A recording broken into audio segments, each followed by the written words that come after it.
البحر المتقارب. درسنا في البحر المتقارب جوازات الحشو في الحلقة السابقة. سنكمل إن شاء الله تعالى في هذا اليوم دراسة تفعيلتي العروض والضرب. نبدأ بجوازات العروض.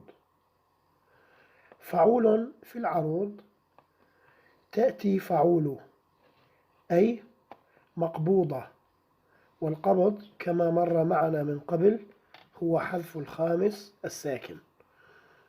طبعا لن نأتي ببيت فيه عروض تامة صحيحة لأنها تفعيلة أصلية، سنقف عند الجوازات فقط. إذن عروض المتقارب يجوز أن تأتي فعول أي مقبوضة.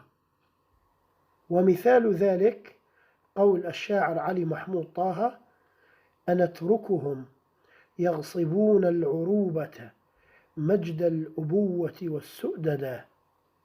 هذا تقطيع الصدر فقط، لأن الفكرة تتعلق بالعروض، والعروض هي آخر تفعيلة في الصدر. نلاحظ أنتر فعول، كهميغ فعول. التفعيلة الأولى نلاحظ أنها مقبوضة حذف خامسها الساكن. صبون إذن أنتر كهميغ صبون العروبة. نلاحظ التفعيلة هنا أيضا مقبوضة حذف خامسها الساكن. التاء المربوطة هي في الشطر الثاني في العجز، وهذا النوع من الأبيات يسمى مدورا أو مدرجا. فعول في العروض يمكن أن تأتي أيضا على وزن فعو وتنقل إلى فعل، يعني نكتبها فعل، أي أن السبب الخفيف حذف من آخر التفعيلة، وهو ما يعرف باسم الحذف. إذن تعريف الحذف هو حذف السبب الخفيف من آخر التفعيلة. هذا أحد المصطلحات في علم العروض. ومثال ذلك قول الشاعر أحمد شوقي: وغاب الرفاق كأن لم يكن بهم لك عهد ولم تصحبي. سنقطع أيضا الصدر لأننا نريد تفعيلة العروض. هذا هو تقطيع الصدر. وغاب الرفاق، نلاحظ جاءت مقبوضة. كأن لم فعول، يكن فعل حذف منها السبب الخفيف، هي تفعيلة محذوفة. ثانيا جوازات الضرب. فعول في الضرب تأتي صحيحة تامة، ولن نأتي بمثال أيضا لأنها تفعيلة أصلية. سنقف عند جوازاتها. يجوز أن تأتي تفعيلة الضرب على وزن فعو وتنقل إلى فعل، أي أن السبب الخفيف حذف من آخرها، وهو ما يعرف بالحذف كما مر معنا قبل قليل في جوازات العروض.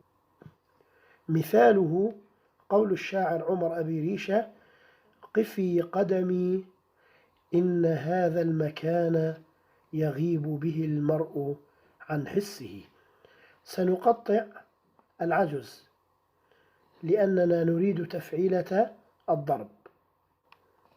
نلاحظ هذا هو التقطيع. يغيب فعول، جاءت التفعيلة مقبوضة. بها المر فعول. وعن حس فعول. سه فعل، تفعيلة محذوفة السبب الخفيف، سببها الخفيف محذوف. فعول في الضرب يجوز أيضا أن تأتي على وزن فعول.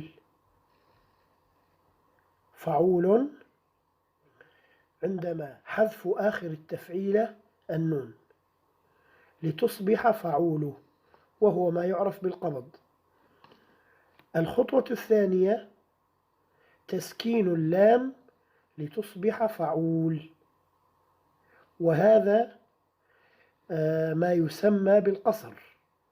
القصر حذف آخر التفعيلة وتسكين ما قبله. ومثاله قول شوقي: ولولا البلا في زوايا القبور لما ظهرت جدة للمهود. نلاحظ التقطيع، سنقطع طبعا العجز لأننا نريد تفعيلة الضرب. هذا هو التقطيع: لما ظهرت جدة للمهود. لماذا فعول تفعيلة مقبوضة، هرت جد فعول، دتل فعول، مهود نلاحظ فعول، تفعيلة أصابها القصر، تفعيلة مقصورة. والسلام عليكم ورحمة الله وبركاته.